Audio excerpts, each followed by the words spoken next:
Nous venons d'assister à un exposé magistral. C'est une visite utile des fondations de notre identité.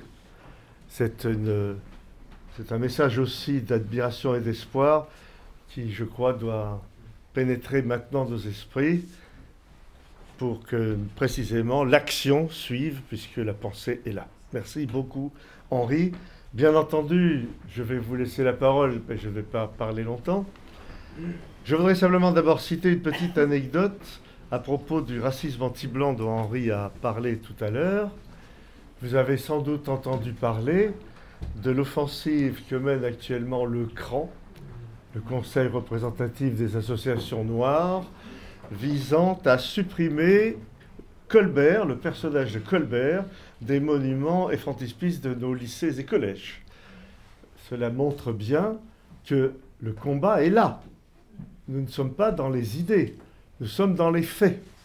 Et tout récemment, j'entendais sur une radio concurrente à la radio qui est en train de se déliter, la radio qui s'appelait Radio Classique, un entretien avec le président du CRAN qui expliquait clairement à M. Guillaume Durand, journaliste, qu'il fallait y aller doucement, qu'ils étaient modérés, mais qu'il fallait maintenant s'attaquer à la personne de Colbert parce qu'il avait été une grande figure du colonialisme français qui n'était pas normal au nom du vivre ensemble et au nom de la... je ne sais plus quelle expression il a utilisée, il fallait maintenant faire disparaître de notre histoire ce personnage historique. Donc nous sommes, j'allais dire en guerre, je retire le propos, je ne l'utilise pas, mais nous sommes dans une situation qui n'est pas une situation de paix. Il faut le savoir. Je n'insiste pas, vous êtes assez grand et suffisamment cultivé pour réfléchir. Henri, tu as expliqué un peu trop rapidement, je crois, hélas, ce qu'était le cosmopolitisme. Donc moi, j'avais une question qui tombe, par compte tenu de ton exposé, mais qui était de dire, y a-t-il des forces qui sapent l'identité, sont-elles organisées? Or, le cosmopolitisme, est-ce que c'est un avatar de l'histoire ou est-ce que c'est une construction intellectuelle? Ce sera ma première question. La deuxième question, ça serait l'identité de la France, telle que tu l'as décrite ce soir, a-t-elle encore un avenir? Quelles raisons permettent d'espérer en l'avenir de l'identité de la France? Les deux questions. Et après, je passe la parole à la salle. Le cosmopolitisme est effectivement une construction intellectuelle. C'est une idéologie qu'on peut dater. Elle apparaît en Grèce, à Athènes, en 350 avant Jésus-Christ, avec Diogène le Cynique. C'est l'école cynique. Et c'est un refus catégorique de la cité. Le cosmopolite veut dire en grec citoyen du monde. Cosmos, le monde. Polites, le citoyen. Et dès l'origine, d'ailleurs, du cosmopolitisme, dans sa dénomination même, on voit que c'est une philosophie inauthentique, parce qu'on n'est pas citoyen du monde. Pour être citoyen, il faut être citoyen d'une cité. Une cité, ça suppose, autrefois, on disait des murailles, des frontières, un dedans et un dehors, des exclus et des inclus. Le citoyen du monde, en fait, c'est le citoyen de nulle part, c'est un non-citoyen. Donc, les cosmopolites se disent frauduleusement citoyens du monde pour refuser d'être citoyens de leur vraie cité, aujourd'hui de leur nation. C'est donc un refus d'appartenance, c'est un rejet de la tradition, c'est un rejet de ce qu'ils doivent à leurs ancêtres. Le cosmopolite est quelqu'un d'extrêmement méprisable, du point de vue moral. Et le cosmopolitisme a eu évidemment un grand succès idéologique. D'abord, il a été édulcoré. Bon, après les cyniques, l'école qui n'a pas duré très longtemps, il y a eu les stoïciens. Et le premier stoïcien, Zénon de Citium, était tout aussi destructeur des frontières physiques et des frontières morales que l'était Diogène le Cynique ou son maître Antisthène. Mais ensuite, le cosmopolitisme s'est affadi ou adouci, et il y a eu des formes mitigées de cosmopolitisme avec les stoïciens de la génération suivante, tels que Marc Aurèle. Bon, ce qui a donné à certains l'idée qu'il y avait un bon cosmopolitisme. Et c'est devenu d'ailleurs l'idéologie officielle de l'Empire, parce que l'Empire a la forme politique qui correspond, qui traduit l'idéal cosmopolite. L'Empire contre la cité, l'Empire contre la nation. De ce point de vue, l'Europe l'Union européenne est un empire ou un embryon d'empire qui veut effacer les nations et qui est d'ailleurs elle-même une étape vers l'empire mondial. Car le cosmopolitisme veut l'empire mondial. Aujourd'hui, quelles sont les forces en présence? Il faudrait tout un exposé parce que c'est. Mais il y a une super classe mondiale. L'expression a été forgée en anglais par Samuel Huntington dans Qui sommes-nous? En anglais, il appelle ça la Global Superclass, donc en français, la superclasse mondiale, qui est une classe sociale constituée d'hommes d'affaires, de fonctionnaires internationaux, de fonctionnaires nationaux, locaux, qui ne sont pas très nationaux quant à leur état d'esprit, de toutes sortes de professeurs, d'universitaires. Selon la définition plus ou moins restreinte, c'est quelques millions de personnes ou quelques dizaines de milliers. Et cette superclasse mondiale, c'est une classe sociale, mais elle a des lieux de rencontre bien connus, qui sont pour les plus puissants, le CFR, le Royal Institute of International Affairs en Angleterre, Bilderberg, la Trilatérale, le Forum de Davos. Et cette superclasse mondiale, donc, c'est elle qui règne sur le monde, à travers les oligarchies cosmopolites qui, dans chaque État, la représentent, et dont elle constitue le noyau. Quand j'ai dit un jour que l'oligarchie cosmopolite française était la section française de la superclasse mondiale, c'est un peu excessif. On peut être dans l'oligarchie cosmopolite sans être un élément de la superclasse mondiale. Et donc, le pouvoir aujourd'hui est monopolisé par cette oligarchie cosmopolite représentante de la superclasse mondiale, qui exerce son pouvoir à travers les médias, secondairement à travers l'éducation qui n'est plus nationale, et qui s'appuie sur des coteries majeures. Alors, vous savez que Maurras avait distingué 4 États confédérés, qui étaient, d'après lui, les Juifs, les francs-maçons, les protestants et les métèques. Je crois que le terme d'État ne convenait pas. Je préfère parler de coterie. Je pense que les protestants ne jouent plus le rôle qu'ils jouaient autrefois. D'autre part, les métèques, évidemment, les métèques sont nombreux au sens précis du terme. Les métèques, c'est Valls, c'est Hidalgo, qui effectivement n'ont pas une influence extrêmement positive sur le pays. Bon. Mais je crois aujourd'hui qu'il y a 3 coteries majeures. La coterie juive, représentée par le CRIF, Conseil suprême des Juifs de France, qui a un bras armé, c'est la LICRA, officine de délation bien connue, qui me poursuit de sa vindicte, en me convoquant régulièrement devant la 17e chambre correctionnelle du tribunal de grande instance de Paris. La coterie homosexuelle, qui me paraît aujourd'hui la plus puissante, après la coterie juive.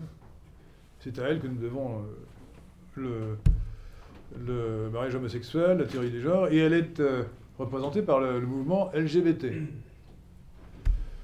Et puis la 3e coterie, classique, elle, c'est la coterie maçonnique, qui jouit encore d'une influence considérable, mais, à mon avis, elle passe aujourd'hui derrière les 2 premières.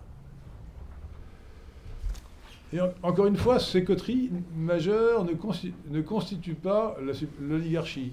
Ce sont des appuis. L'oligarchie s'appuie sur ces coteries, qui ne se confondent pas avec elle.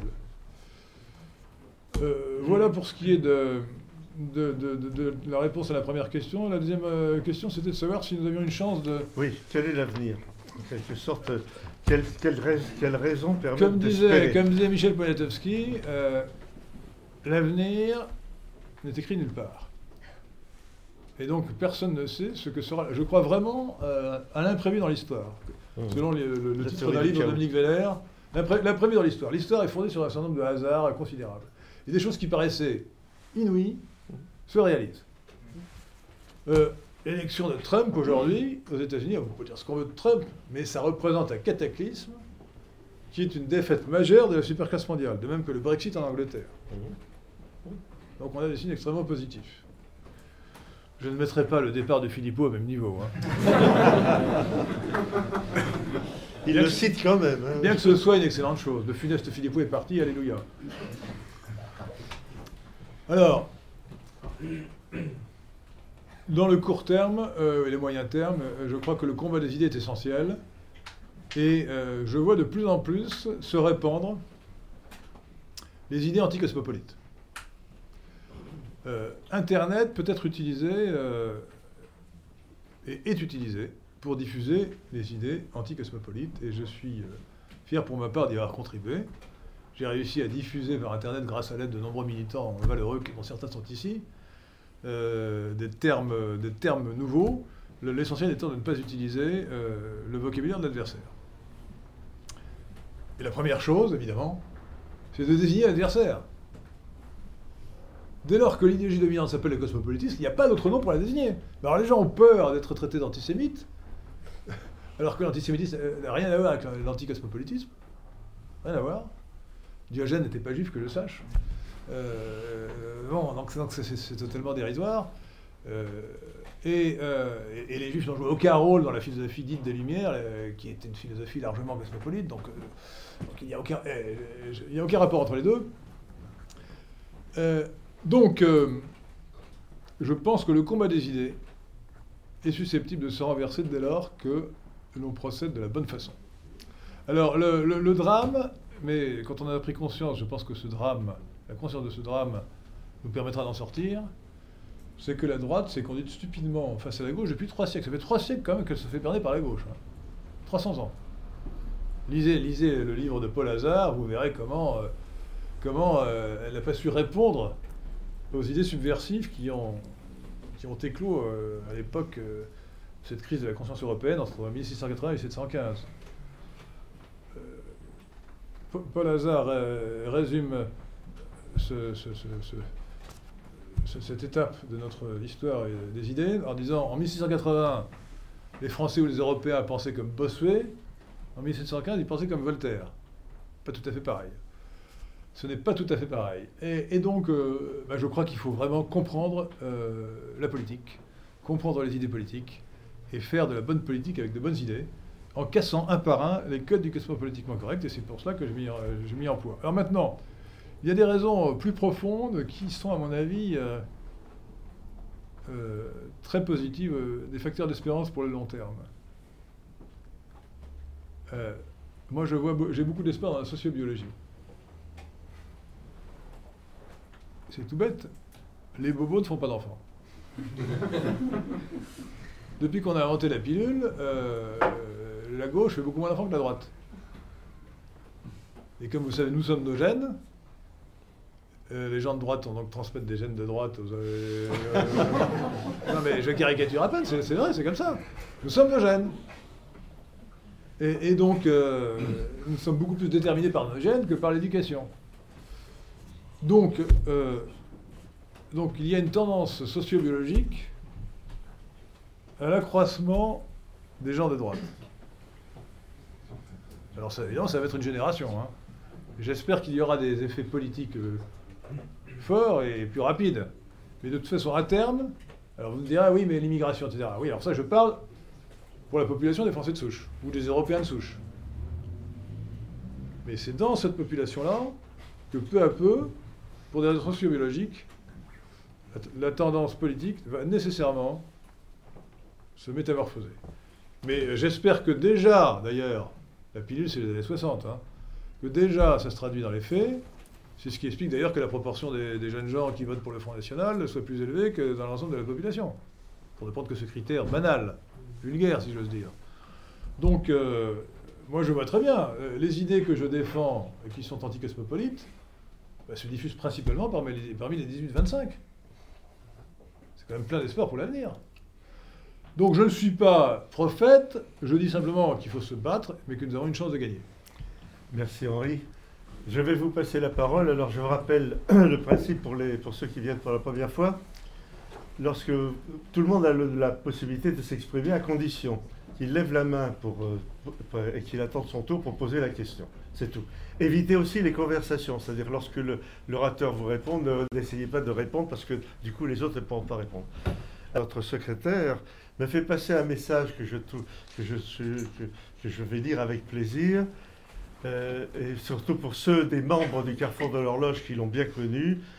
Ce soir, c'est la première réunion publique de notre carrefour depuis, disons, le mois de juin. Or est intervenu un événement douloureux au carrefour, c'est le décès de Martine Martineau, qui était notre trésorière, et non seulement notre trésorière, qui était membre du conseil d'administration et qui apportait un concours très, très utile à la vie du Carrefour de l'Horloge, et que beaucoup de gens ici connaissent. Je voudrais simplement rappeler sa mémoire ce soir, oui, devant toi, Henri, et devant la salle. J'étais moi-même à la cérémonie de funérailles de Martine Martineau, qui était une amie, et j'ai pu faire part à son mari, Jean, de notre sympathie. C'était une femme adorable qui a un dévouement extraordinaire et qui avait tout à fait nos idées, qui avait de très bonnes idées. Bien, alors, qui veut intervenir? Oula, alors monsieur. Alors, après monsieur au fond, et ouais, là-bas, et vous. D'accord. J'aurais une question qui part du principe que la gauche aurait deux variantes qui seraient le cosmopolitisme et le collectivisme. Peut-être qu'on peut considérer qu'au XXe siècle, il y a une victoire de la droite dont on pourrait développer deux variantes qui seraient en opposition à la gauche, peut-être l'individualisme et le côté identitaire.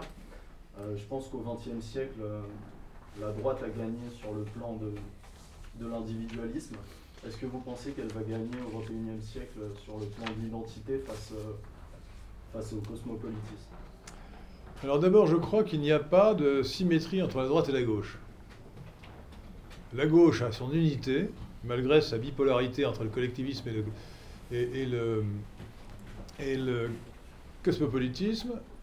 La gauche est une parce qu'elle est l'expression de l'utopie égalitaire. Et le clivage droite-gauche est né, non pas en 1789, mais vers 1680, un siècle avant, lorsque cette gauche, justement, enfin, l'utopie égalitaire a pris dans l'univers métapolitique, puis dans l'univers politique, une place suffisamment importante pour que la politique s'oriente dans un duel entre la gauche et ce qui n'est pas la gauche. Avant le XVIIIe siècle, ce qui était la gauche, ce qui est devenu la gauche, était complètement marginal. Les Taborites de Bohême, les anabaptistes de Münster, et ainsi de suite. Donc il y avait une gauche révolutionnaire, une gauche utopique, une gauche collectiviste ou cosmopolite. Les fraticelles dont parle Umberto Eco dans Le nom de la rose, donc c'était marginal. Et il est donc totalement anachronique de plaquer le clivage droite-gauche sur l'opposition entre les Armagnacs et les Bourguignons, ça n'a pas de sens. Ce qui veut dire que la droite, c'est tout ce qui s'oppose à la gauche. La gauche étant d'ailleurs une maladie mentale de la pensée politique, il faut bien dire ce qui est, hein, puisque c'est une utopie. C'est la traduction, c'est la tentative de traduction dans la réalité d'une utopie. Donc les hommes de gauche sont atteints d'une maladie mentale de la pensée politique. Je ne veux pas dire qu'il faut les enfermer tous dans des hôpitaux psychiatriques. Certains peut-être. Certains peut-être. Et la droite est complètement diverse. Il y a des quantités de façons d'être de droite. On peut être un contre-révolutionnaire archi-traditionnaliste dans le genre de Joseph de Maistre, que j'ai cité tout à l'heure.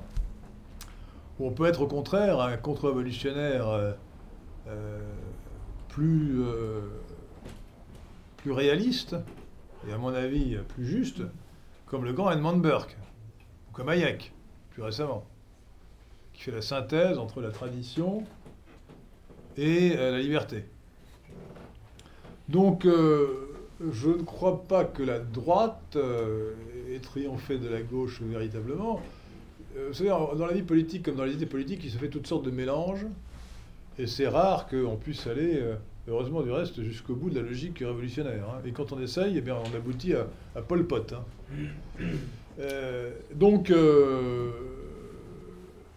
je pense qu'aujourd'hui, et je reviens à la question que posait Pierre Milan tout à l'heure, nous sommes dans un processus où il y a une montée, non pas tellement de la défense de la liberté, mais de la défense de l'identité.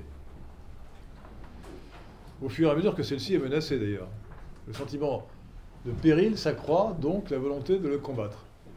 J'aurais pu dire tout à l'heure, lorsque j'ai parlé de la superclasse mondiale, que, d'après moi, la lutte des classes, qui a toujours existé, mais avec plus ou moins d'importance, qui est une réalité, mais une réalité qui n'est pas celle que disait Karl Marx, mais une réalité quand même, a pris aujourd'hui un tour nouveau absolument inédit. L'essentiel de la lutte des classes oppose aujourd'hui la superclasse mondiale à tous les peuples. Et dans ce schéma, évidemment, nous pouvons avoir de grands espoirs, ce qui est une autre manière de répondre à la question de Pierre Milan, parce que la superclasse mondiale est une superstructure artificielle qui ne fonctionne que par un conditionnement des populations permanent que font les médias. Et donc son pouvoir en réalité est fragile. Et je pense qu'on va voir de plus en plus des pays échapper plus ou moins à l'emprise de la superclasse mondiale. Merci. Monsieur, si vous voulez... Votre question. Bonsoir, monsieur. J'avais une question qui était beaucoup plus terre à terre. Je m'interrogeais sur les moyens, puisque sur la fin, bon, je suis totalement d'accord avec vous, il faut que la France redevienne la France, il faut combattre le cosmopolitisme.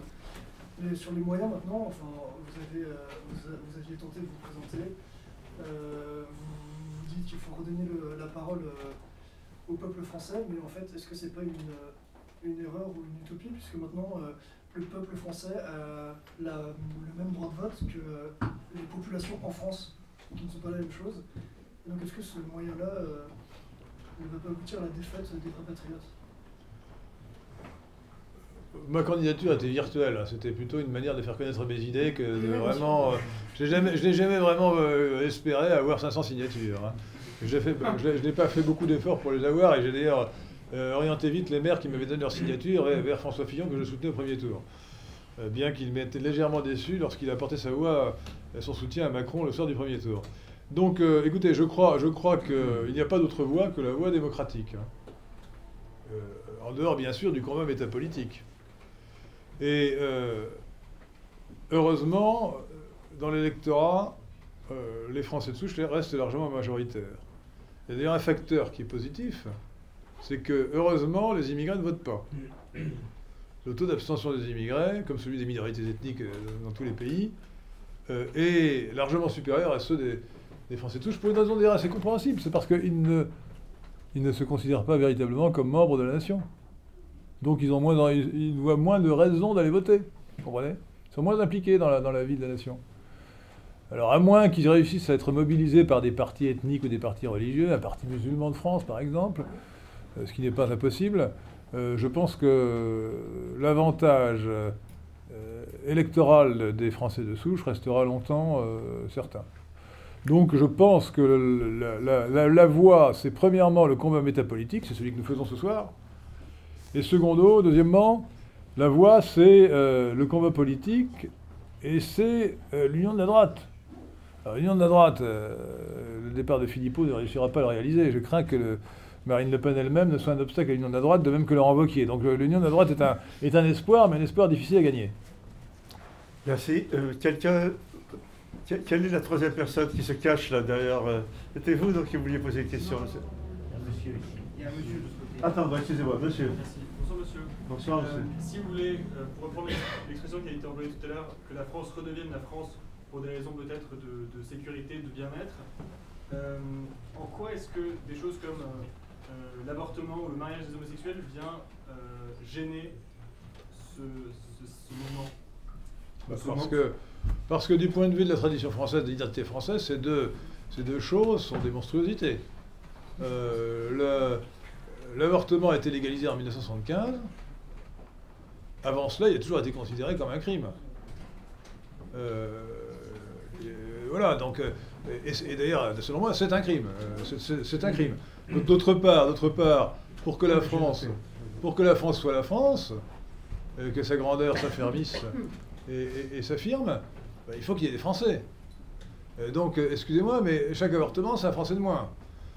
Donc, la contribution de l'avortement, 200 000 Français assassinés dans le ventre de leur mère chaque année, c'est absolument énorme, considérable, c'est gigantesque. Et l'autre sujet, c'était donc le mariage homosexuel. Le mariage homosexuel est une monstruosité aussi. Le mariage a toujours été défini comme l'union légitime d'un homme et d'une femme, de sexes différents. Personne, alors contrairement à ce qu'on dit, personne depuis toujours n'a empêché les homosexuels de vivre leur vie librement. Chacun est libre de sa vie intime. Mais on n'est pas obligé de se marier. D'ailleurs, un homme et une femme ne sont pas obligés de se marier, ils peuvent vivre ensemble sans être mariés. Le mariage est un choix. Le mariage est une institution. Le respect de l'identité, c'est aussi le respect des... J'ai parlé seulement des traditions, j'aurais pu parler des institutions. Au fond, une institution, c'est quelque chose qui n'a pas été inventé, c'est le produit d'une tradition. La langue française est une institution, personne n'a inventé la langue française. La famille est une institution, personne n'a inventé la famille. Et le mariage homosexuel, le mariage de deux personnes de même sexe, est tout aussi baroque et contraire à notre tradition que la polygamie. Donc, là, vous faites du constructivisme, c'est-à-dire vous dites, etc., pourquoi est-ce que deux individus qui s'aiment ne pourraient pas se marier? Mais ils s'aiment, c'est leur liberté totale de s'aimer. Mais le mariage, c'est différent. Le mariage, c'est une institution, c'est fait pour mettre au monde des enfants et les élever. Donc ça n'est pas fait pour des gens qui ne veulent pas avoir d'enfants, qui ne peuvent pas en avoir. Attends, non, avant vous, c'était-vous, monsieur, je vous en prie. Oui, alors moi, ma question, c'est que si on compare la France à des pays asiatiques, notamment la Chine, le Vietnam, la Corée du Sud, surtout le Japon, qui est un pays très très moderne comme la Corée du Sud, eh bien ce débat n'existe pas, en fait. Parce qu'en fait, et je pense qu'une des raisons, c'est la question que je voulais vous poser, parce qu'ils sont complètement homogènes, complètement unis, ils n'ont pas de problème d'identité parce que leur identité étant tellement forte. Et je pense qu'une des raisons, c'est peut-être parce qu'ils n'ont jamais eu cette vocation universaliste, que vous, justement, vous avez plusieurs fois expliqué, mentionné pour la France. Et c'est peut-être cette vocation universaliste, finalement, qui affaiblit, finalement, la France. Et parce que ces pays asiatiques, ils arrivent à résister. Quand on regarde, par exemple, le Japon, qui est quand même la seconde puissance, la troisième puissance économique mondiale, c'est un pays qui, ce débat n'existe pas, alors qu'il pourrait être envahi par l'immigration. Et ils choisissent d'ailleurs, depuis 20 ans, de décliner démographiquement. C'est un choix volontaire pour maintenir leur identité. Alors, il y a une chose que je ne comprends pas, et quand on voit la Chine, on ressent un peu aussi le même phénomène, il y a une identité très forte, ce débat n'existe pas. Il y a 500 000 étrangers seulement en Chine, hein, c'est rien du tout. Alors, comment se fait-il que... Alors, est-ce que ce n'est pas cette idée universaliste qui affaiblit la France, justement? Alors, je réponds à la question qui est double.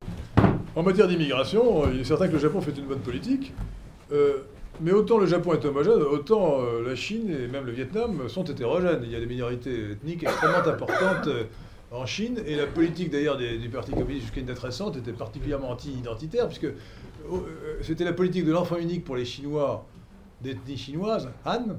En revanche, il n'y avait pas de limitation des naissances pour les minorités ethniques, ce qui me paraît assez curieux, mais c'est ainsi. Donc je félicite ces pays-là de défendre leur identité en refusant l'immigration. L'immigration qui n'est pas assimilable. C'est d'ailleurs, mais la preuve que ce soit possible en Occident, c'est que la Slovaquie,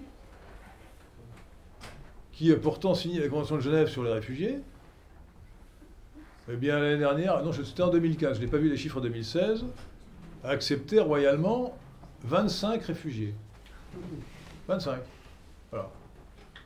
Et encore, elle n'a accepté que des chrétiens. Elle n'a accepté que des chrétiens. Donc il est très possible, bien, même si on est un pays chrétien, même si on est un pays de vocation universaliste, de ne pas être cosmopolite. Alors ce qui est vrai, c'est que dans l'histoire de France, il est possible que l'universalisme français ait favorisé la naissance du cosmopolitisme.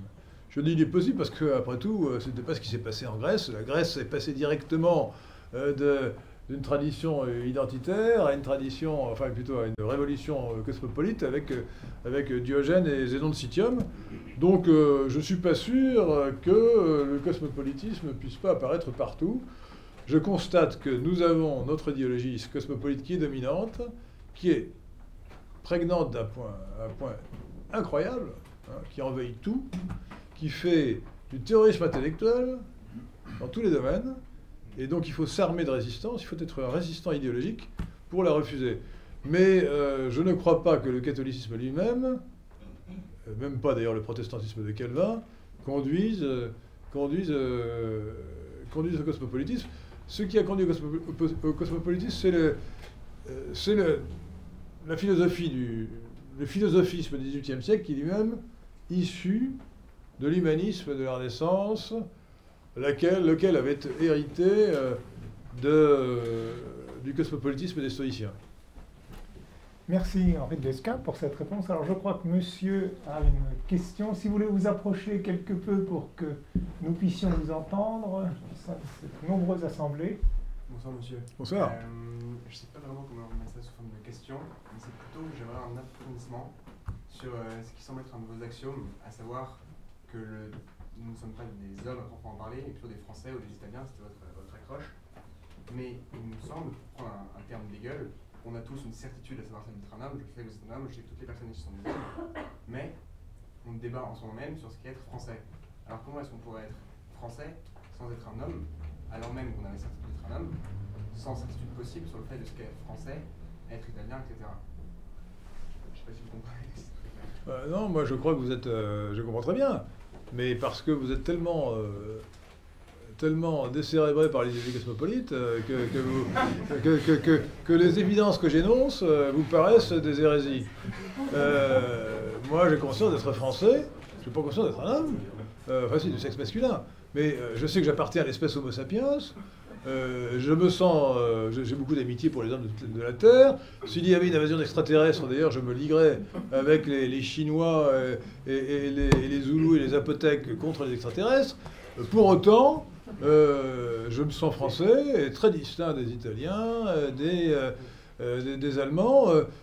J'ai la chance, et vous aussi du reste, d'avoir hérité d'une immense culture, modestement, de baigner dans cette immense culture qui est celle de la France. Et moi, il me paraît évident que je suis français, avant même que d'être breton, du reste, parce que je suis aussi breton. Donc, subjectivement, je ne vois pas le problème que vous avez, mais je suis persuadé qu'en lisant Joseph de Metz, par exemple, vous comprendrez qu'il avait raison. Monsieur, je crois que vous avez une question. Oui, j'avais une question pour vous, monsieur. Est-ce que vous pensez que la Révolution française fait partie de l'identité française, comme le prétend une certaine droite jacobine? Attendez, tous les événements de notre histoire, d'une certaine manière, ont influencé notre histoire. Mais l'identité, c'est ce qui ne change pas. Et je vous ai dit que d'après moi, elle s'était formée au XIe siècle. Donc je ne pense pas que la Révolution française ait enrichi notre identité. Elle l'a même fortement compromise. D'ailleurs, je ne dis pas la Révolution française, je dis l'horrible Révolution de 1789. Ce qui ne veut pas dire, du reste, que je ne reconnais pas que certaines réformes qui sont apparues à l'époque n'étaient pas bonnes. Je pense que il fallait faire l'égalité fiscale, par exemple. D'ailleurs, j'ai fait une uchronie. Vous savez ce que c'est qu'une uchronie? Non. Une uchronie, c'est un récit historique, imaginaire. On prend l'histoire telle qu'elle a existé, et à un certain moment, on suppose qu'elle a bifurqué. Nicolas Saudray a fait une uchronie qui s'appelle Les Anges de Yalta. Il imagine qu'à un certain moment, les Japonais changent de stratégie. Au lieu d'attaquer vers le sud, ils attaquent l'URSS, et du coup, Hitler gagne la guerre. Et alors moi, j'ai imaginé une uchronie, j'ai imaginé, un effort d'imagination, que ce crétin Louis XVI avait été touché par la grâce le 14 juillet 1789 et qu'il avait fait ce qu'il aurait dû faire. Et donc je propose à Louis XVI post-mortem un programme d'action pour sauver la France de l'horrible révolution. Bien, donc la révolution a apporté des réformes nécessaires, l'égalité fiscale par exemple, mais ça a été une avalanche d'horreur. Alors je ne crois pas que la Révolution fut un bloc, comme disait Clémenceau, dans un but de propagande. La Révolution était un tourbillon épouvantable qui commence en 1789, qui se termine en 1815, qui a fait perdre combien? 2 millions d'hommes à la France disons 1,5 million, 1,7 million. Y compris les guerres de Napoléon 1792 à 1815, entre 1,5 million et 1,7 million morts. Mettons 1,5 million morts, vous vous rendez compte? Et les destructions, les vandalismes. Moi, je me rappelle la visite que j'avais faite avec mon épouse et mes 5 enfants dans le Périgord il y a quelques années. Alors, j'étais très frappé parce que c'est bien placé. Donc, on visitait un superbe château, ou bien ce qui restait d'un superbe château. On vous disait, l'aile gauche a été détruite par les Anglais pendant la guerre de 100 ans, l'aile droite par les protestants pendant la guerre des religions, et le corps central par les Jacobins, par la Révolution. Donc la Révolution, en quelques années, c'est une époque de vandalisme extraordinaire. Hein. Donc c'est vraiment... alors bien sûr, c'est une page essentielle de notre histoire, mais le combat idéologique, c'est aussi ça. Sortir de l'horrible Révolution, la dépasser, car le cosmopolitisme contredit la Révolution qui était en fait était collectiviste, qui était d'essence collectiviste et jacobine, mais c'est d'une certaine manière une métamorphose de l'esprit révolutionnaire et du philosophisme du XVIIIe siècle. Eh bien, Henri de Lesquen, donc après cet éloge de la Révolution, d'autres questions? Monsieur, si vous voulez vous lever pour... J'aurais une question sur le fait que il me semble que l'un des enjeux du XXIe siècle sera plutôt de savoir comment on peut mettre en place une démocratie libérale qui ne sombre pas dans le cosmopolitisme. Il ne vous aura pas échappé que, par exemple, en Hongrie, Orbán Viktor parle pour désigner son gouvernement de démocratie illibérale. Ou alors même, si on remonte un petit peu, que Friedrich Hayek avait, je crois, dédicacé sa constitution de la liberté à Salazar à l'époque. Pourtant, c'était un gouvernement autoritaire. Mais Hayek considérait que ce gouvernement autoritaire respectait plus les valeurs fondamentales du libéralisme que nos démocraties qui étaient en voie de libéralisation à outrance alors, en Europe dans les années 60. Et je voulais savoir, est-ce qu'on peut revenir finalement, est-ce qu'il est encore temps de revenir au fondement de la démocratie libérale, sans pour autant qu'on Alors, je crois que les mots sont trompeurs. Vous savez que le mot libéral en français a un sens assez bien défini, encore qu'il puisse être détourné quand on parle du libéralisme des mœurs. Mais qu'en anglais, le mot anglais liberalism, qui correspond au mot français libéralisme, le mot anglais libéralisme aux États-Unis signifie en fait le socialisme. Et je pense que, je ne parle pas hongrois, hein, mais je pense que lorsque Orbán attaque le libéralisme, il attaque en fait le cosmopolitisme, qui n'est pas le socialisme, ce qu'il appelle, il appelle libéralisme. Quand il dit une démocratie libérale, il veut dire une démocratie non cosmopolite, à mon avis. Et Orbán est un exemple. J'ai cité aujourd'hui Trump, j'aurais pu citer Viktor Orbán et Kaczynski. Kaczynski, le chef, le chef du parti au pouvoir, qui commande véritablement la Pologne aujourd'hui et qui est un homme extraordinaire. Bon, et ces deux-là sont des exemples. Alors, en l'occurrence, la lumière vient de l'Est. Hein. Donc je pense que l'exemple hongrois, l'exemple polonais aussi, doivent être médités. Et que la démocratie libérale peut devenir libérale en se débarrassant de collectivisme. Nous avons, je rappelle, en France, 57% ou 56% de dépenses publiques par rapport au produit intérieur brut, c'est-à-dire par rapport au revenu national.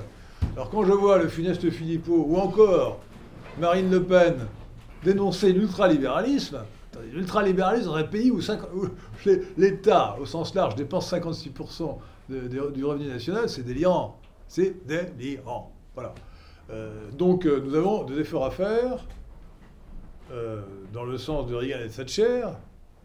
C'est-à-dire, c'est la raison pour laquelle j'ai voté pour Fillon, parce qu'il y avait un programme qui était très insuffisant peut-être, mais qui est dans le bon sens de ce point de vue-là. Il faut lutter contre ce qui reste de collectivisme. Mais nous avons en quelque sorte une pesanteur collectiviste, mais la logique du cosmopolitisme, c'est de libéraliser un peu l'économie. C'est ce que fait Macron. De manière extrêmement insuffisante et modeste. Hein. Mais le modèle social-démocrate, c'est un État-providence de distribution, de redistribution atténué, avec une grande libéralisation du marché du travail. Donc non, je pense que le combat contre le cosmopolitisme, c'est aussi un combat contre le collectivisme, et qui va permettre, si nous gagnons, de rétablir la démocratie libérale. Alors, une autre question, puis nous allons... Ça sera l'avant-dernière question, parce que l'heure avance. Alors, Olivier Pierre-Chantigny. Alors, Henri, est-ce que vous ne pensez pas que l'identité française aujourd'hui, depuis en tout cas 30 ou 40 ans, n'est pas en fait parasitée par le fait que l'identité charnelle, en quelque sorte, terrienne, l'identité historique, celle qu'on doit apprendre dans les écoles, des mythes, des grands hommes, qui est un petit peu la conception de Joseph de Maistre de la nation, est parasitée par le fait qu'on ramène bien souvent l'identité française dans les écoles ou dans les médias, au fait que la France a créé les droits de l'homme et donc a créé une identité humaine juridique, une vision un petit peu juridique de la personne humaine qui supplante en quelque sorte son identité charnelle. Et comme c'est en France que ces droits de l'homme ont été créés, est-ce que ça ne crée pas chez nous en particulier un hiatus qui en quelque sorte créer une tension entre la notion d'identité charnelle qu'on partage tous certainement ici et l'identité issue des droits de l'homme et qui aujourd'hui fait quand même partie de notre identité puisque nous sommes le pays des droits de l'homme. Alors les droits de l'homme, en fait, c'est justement les droits d'un homme à déterminer, celui qui n'existe pas selon Joseph de Maistre et selon votre serviteur. Mais en réalité, c'est une subversion du concept de liberté fondamentale dont nous avons hérité des libertés individuelles germaniques. Je vous conseille, pour comprendre ce que c'est que les libertés fondamentales, de lire la chanson de Roland jusqu'au bout et de voir comment Gannon a failli échapper à la condamnation. Tellement il a profité des lacunes de la procédure pour éviter la condamnation. Donc la liberté individuelle, c'est vraiment une tradition germanique qui se manifestait à l'époque de Charlemagne et qui a été portée par les chansons de geste. Alors peut-être limitée aux élites, aux classes dirigeantes, et que le peuple n'en profitait pas autant, enfin les paysans n'en profitaient pas autant, mais ils en profitaient quand même. Le droit de propriété était notamment très bien protégé, pour tous, beaucoup plus qu'il ne l'est aujourd'hui. Donc les droits de l'homme ainsi conçus sont en fait une perversion des libertés fondamentales qui sont issues de notre tradition. Et j'ajoute que sous l'influence du socialisme, on a créé des droits de l'homme de deuxième ou troisième génération qui contredisent les droits de l'homme de première génération qui sont les vraies libertés fondamentales. Et on a construit, non pas une idéologie, mais disons un chapitre idéologique qui s'inscrit parfaitement dans le cosmopolitisme. L'idéologie des droits de l'homme, c'est une des manifestations, parmi d'autres, du cosmopolitisme. Et donc, effectivement, il faut défendre les libertés fondamentales plutôt que des droits de l'homme universels qui n'existent pas. Alors, une dernière question. Monsieur. Bonsoir, monsieur. Bonsoir. En tant que Français catholique, j'aimerais savoir comment vous hiérarchisez vos convictions entre, d'un côté, vos convictions politiques et vos convictions religieuses.